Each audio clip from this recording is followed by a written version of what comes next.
Good afternoon, good evening. Welcome to this webinar session. I'm Tony Schönenberger. I'm the Executive Chairman of STARS. STARS is a global platform for dialogue to discuss developments which will impact our society as a whole, and particularly also our businesses in the next couple of years. Sustainability is certainly one of these major developments. So I'm pleased to inform you that we have just published the latest edition of STARS Insights, a kind of Christmas reading. It is 4 articles on leadership and driving sustainability. So please visit the STARS website and press Insights. Today, we are continuing the webinar series on sustainability, and we have the great privilege to talk to Reto RINGGER. Reto is a pioneer and entrepreneur at the interface of financial markets and sustainability. Reto, thank you very much for joining these sessions. We are very much looking forward to your insights. Gordana is introducing Reto in a minute. I want to introduce you now to our moderator, Gordana Kirans. Gordana is a former professor of international business. Now she is a managing partner of her consulting company in Croatia. One focus of her work is circular economy. And I should also mention that Gordana is the president of the STARS Southeast Europe alumni chapter. Gordana designed this important series of 6 webinars on sustainability and the circular economy, and she's also moderating these sessions. Gordana, thank you very much again, and the floor is yours. Thank you, Tony, for the introduction. Hello from London, and of course a warm welcome to our audience around the world. Good morning, good afternoon, wherever you are, and warm welcome to our today's speaker, Mr. Reto RINGGER, the CEO of Globalance Bank from Zurich. Mr. RINGGER is a legend for us in the sustainability area, period, simply that. And we will see in this upcoming today's webinar, when we talk about financing sustainability, why this is the case, and how Mr. RINGGER started talking to audience about sustainability 30 years ago. Mr. RINGGER, very warm welcome. Thank you. It's a pleasure to be here. Reto, I would like to continue with the first question on my side. What motivated you to talk about sustainability so long ago, when nobody was listening? Back then in the 90s, it wasn't really the topic people were interested in. So I studied here in Zurich economics while really finding my purpose. So I was interested in economics. I also, during the study, I worked for UBS as an assistant to the stock exchange traders. And, at that time, the stock exchange was really very interactive. So they had the floors and the traders were, shouting to each other, finding the right price. So markets really fascinated me. And on the other side, I was fascinated by nature, by holistic thinking. But, that combination was not in the market. And so in '92, there was this conference in Rio, organized by a Swiss entrepreneur, Stefan Schmidheiny, and he started the World Business Council for Sustainable Development. I was fascinated by the conference, and it inspired me really to bring together, financial markets with sustainability. And I was naive enough to write a business plan for a company, really to do that. Company was called Sustainable Asset Management, which really was the right name for that, and it was not taken because nobody had an interest in sustainable asset management at the time. So that's how it started. And the first day I was working for SAM, Sustainable Asset Management, I realized, wow, that's my purpose here in life. And I did not learn that at university. I did not, see that somewhere else, but it really came out, and I was starting a company, and and was going on a journey which obviously turned out very, very different than what we had in the business plan at that time. You're not kidding. I mean, you went on designing Dow Jones Sustainability Index. Tell us about that experience. Yeah, I mean, you have to imagine in 95, we were making the business case that sustainability investing pays off, right, to investors. And even today, you know, there is some hesitance when investors come to, does it pay off to be sustainable or not? But 30 years ago, it was even more a challenge. So we really had the problem that the market did not believe in our business case. So how to do that? And then we really thought about how can we solve that? And then we came to the idea, maybe we create a sustainability index because people are following the markets. Everybody is following the Dow Jones Industrial Index in the news at 8 o'clock in the evening. Is it going up? Is it going down?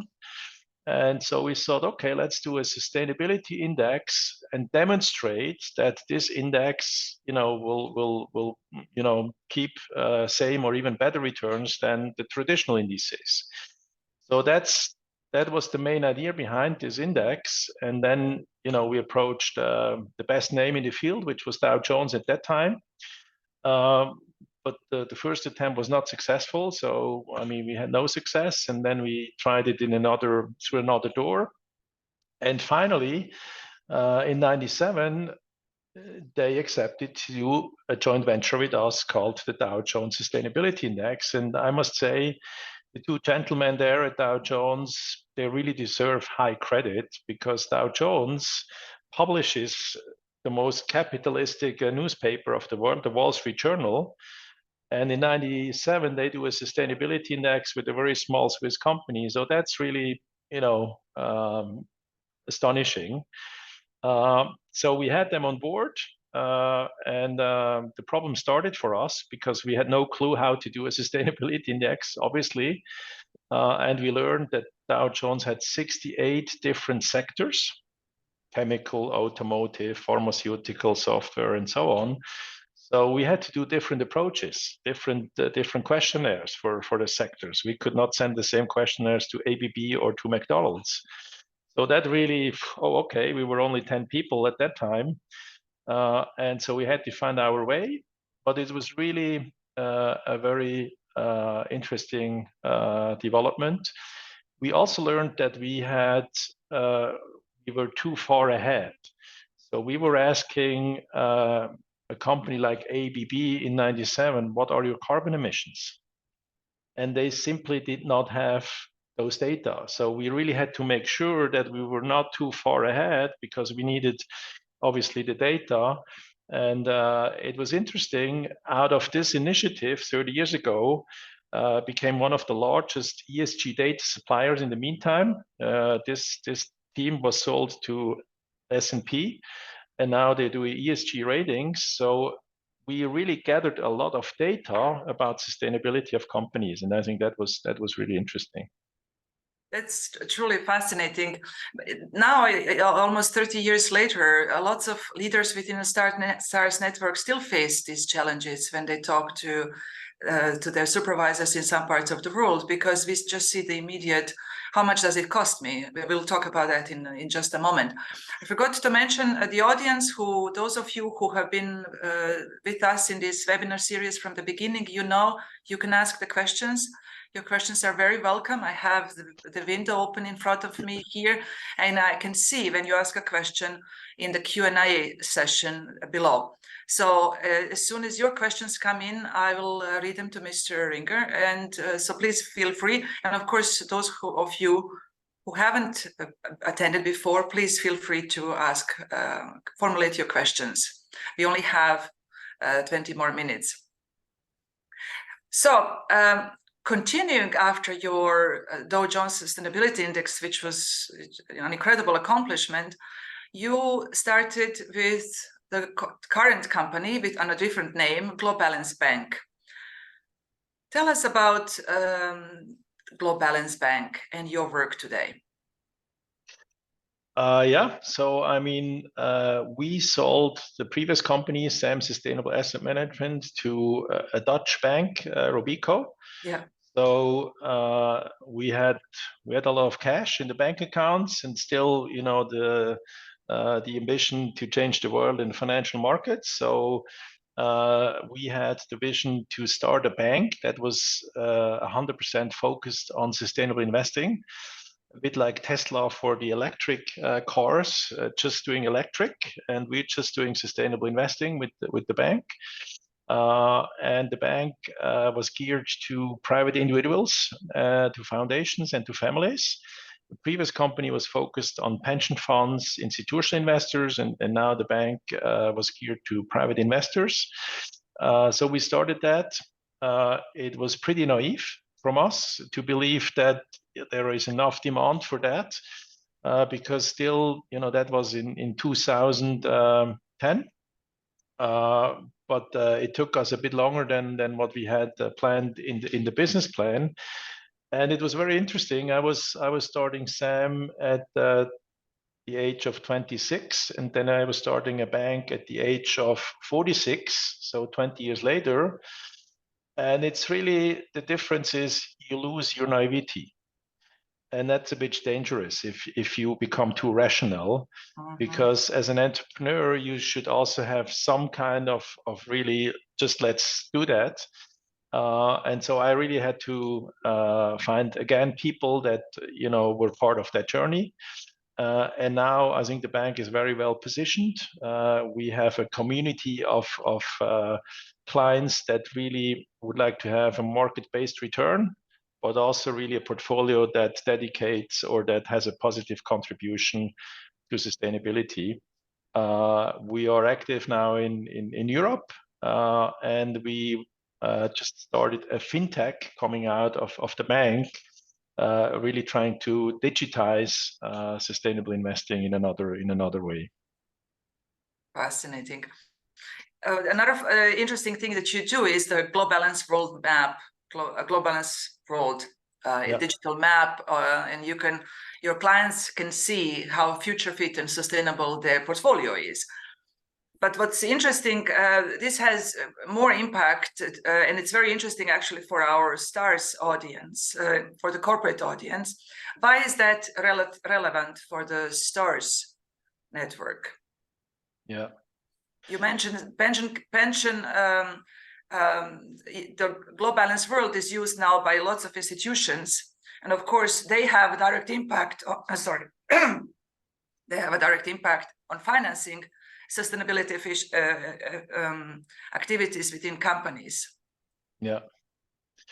So our world has become extremely complex, also when it comes to sustainability. And we always describe it as we are in the land of confusion, because there are so many different concepts, there are so many different ratings, there are so many different approaches, how you measure sustainability. If you look to the different rating agencies that are on the market, for some, Tesla has a very high rating, for some, Tesla has a very low rating. So it's really very, very confusing for the market. And now also the regulator comes into play, and they have another agenda again, sometimes very political driven. If you think of the EU taxonomy, where suddenly, you know, gas and nuclear power is sustainable because the French government, you know, has an ambition to do that. So the world has become very, very complex for investors when it comes to sustainability. And we thought we have to simplify the world for investors, because otherwise they will never start investing if they don't understand, you know, the whole complexity. So we were thinking about how could we visualize and you know, the impact of a portfolio on our planet, on our globe. So that was the thinking behind it, and we were really looking at Google Earth as an inspiration, because they visualize our planet, and so you can travel with that tool. And so we were landing the globe to visualize a portfolio. So we started to work together with designers. with data visualize people. How do you visualize data? And the result is now what you can find on www.globalanceworld.com. It's a globe where you can upload your portfolio, where you can see what is my climate impact, what's the temperature of the portfolio. And that really was a very fascinating project for us, working together with other people that look to the world from a more explanative perspective. And the outcome was really astonishing, because suddenly people could see, oh, my portfolio is contributing 3.5 degrees of global warming. I did not know that, and I don't want to have that. So how can I improve that? And they go to the banks and to the asset managers and tell them, look, you have to improve your portfolios. So this transparency really triggered action, and I think that's great.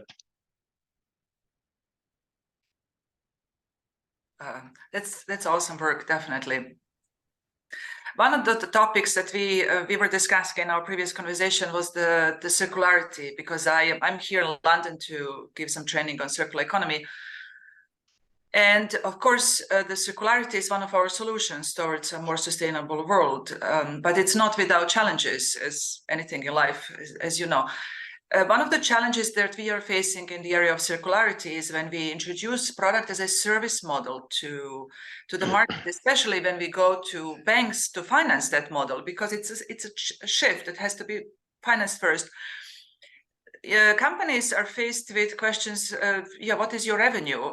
Because now the ownership is changing and the revenue is not coming at the point of sale. So when companies are doing these changes inside, what is your suggestion? What arguments should they use when they go to a bank and ask for financing? Yes, indeed. I mean, circular economy has not arrived at the banking system or even in the financial markets. I mean, when we are looking what topics are of high interest for investors, at the moment it's really climate. So that, because you have some data, you can measure it. So I mean, the markets have the most focus on carbon emission and climate.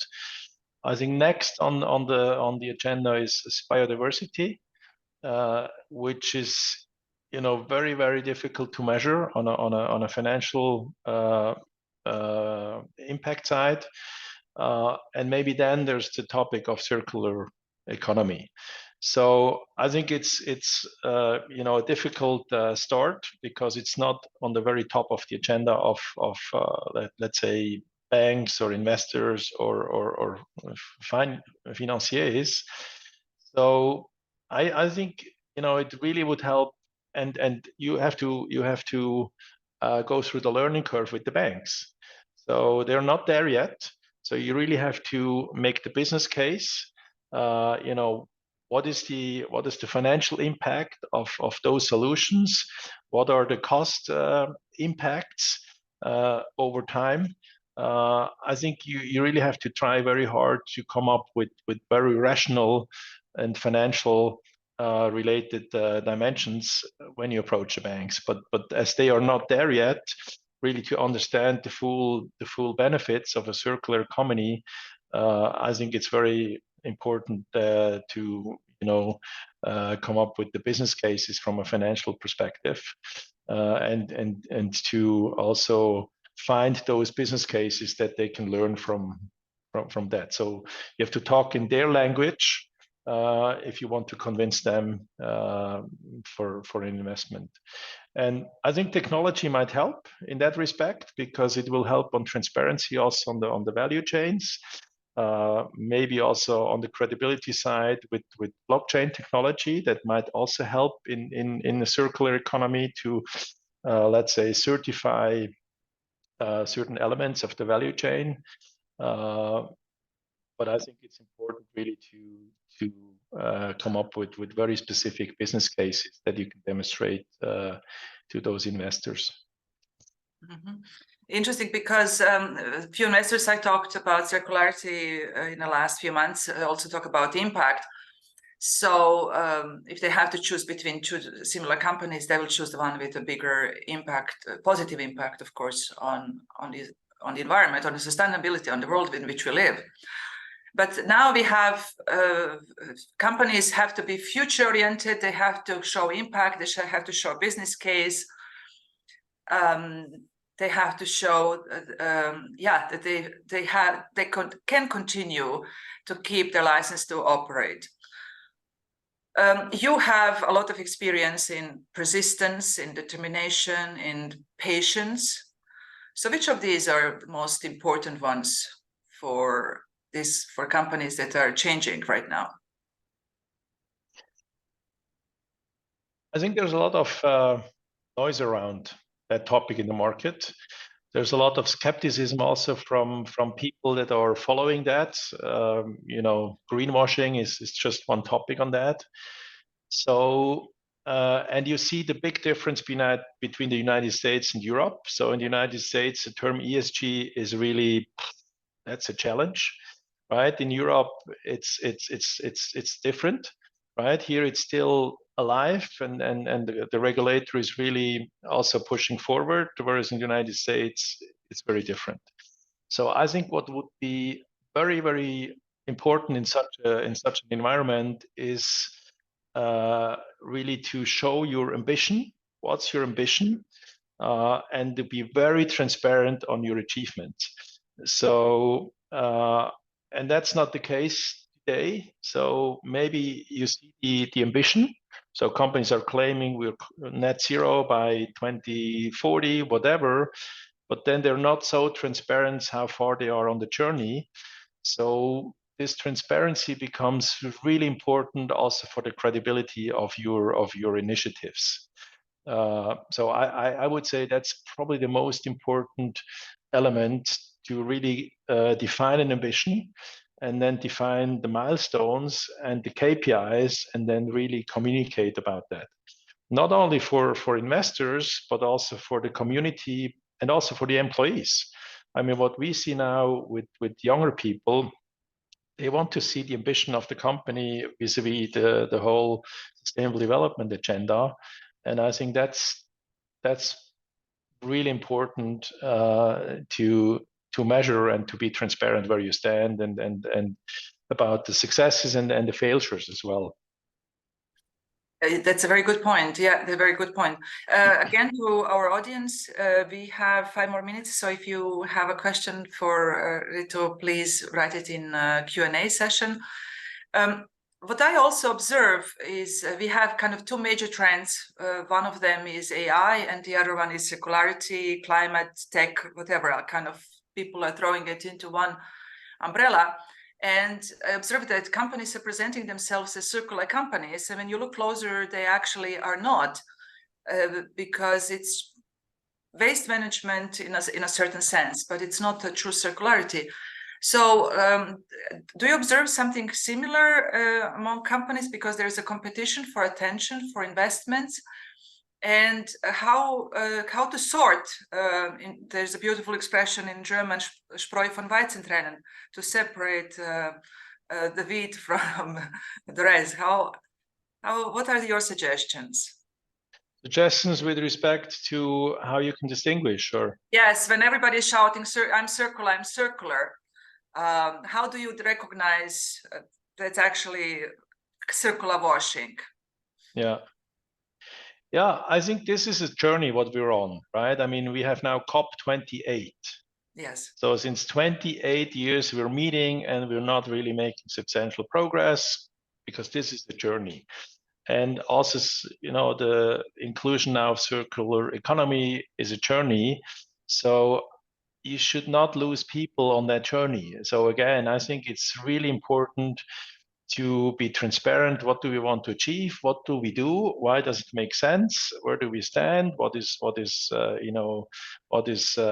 working? What is not working? I think really to be honest to the people, not to just tell nice stories, but also to demonstrate, this is a challenge for us in the circular economy, so that you really can have a buy-in. And I think that's really probably one of the success factors, to be transparent, what you're doing, where you stand, what has worked and what has not worked, and then that's also maybe then what you distinct from others who are not doing that. We have so many claims from so many companies that they will be net zero by whenever, but people don't trust it really, because it's not clear where they stand and what progress they made. I think this transparency becomes very, very important. Very important. Yes, indeed. In that area, I've observed also, and also all of this, what happens today, started as a good initiative at some point, and it just we exaggerated in a certain sense and caused certain pollution. So we have to also observe what are current initiatives. What is the other side of the other side of the coin of current initiatives? Are they really going to be our solution for the future, or do we have to adjust and change? So we have to observe that too. Looking ahead into the future, what is your vision for the future? I think we are very lucky because we have now technology helping us. Yeah. I mean, it's amazing how prices of renewable energies, of batteries, of all those technologies we need to become more, efficient, more environmental friendly. So I'm really looking forward to the next, maybe 10 years, because those technologies become more affordable, more available. They converge together so that we can really move forward. We just have to apply them and really also, discuss how should our world look like, because those technologies also could lead us to maybe another direction.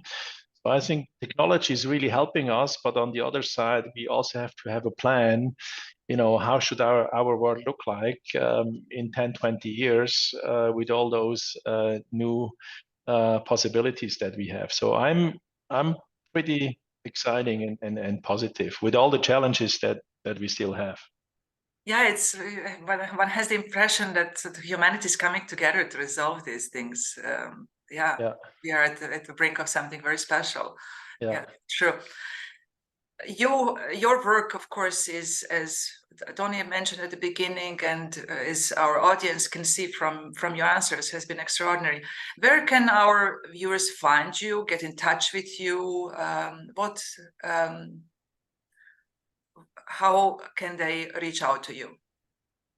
I think it's the best is LinkedIn. So I think there we're active, and we also post what we're doing, and then obviously our website. I think that those are the two most important things. We have a future-oriented magazine called Future Mover, so you can order that. It's digital, and there you also, if you're a subscriber to that, every quarter we give you an update what is going on in the sustainability world and what exciting developments are there. That's great.